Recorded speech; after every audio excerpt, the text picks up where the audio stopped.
Apply approximately 1/8 teaspoon of powder to the dull spot to be restored.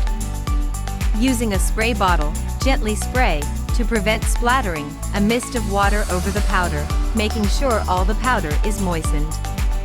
If you do not have a spray bottle, you can pour a few drops of water onto the powder from a cup. The mixture should be a wet paste consistency, similar to hand lotion. Using a clean, slightly moistened white piece of cotton cloth, a washcloth will do fine. Rub until the area treated is dry. This will require some pressure while rubbing to ensure the etch is being removed. To finish with a professional touch, spray a little more water to the area being treated, then using the same part of the cloth with product residue, rub in circles, with a little pressure. Then use a fast back and forth motion, with more pressure, until the stone surface is dry and shiny. This will make a perfect blend.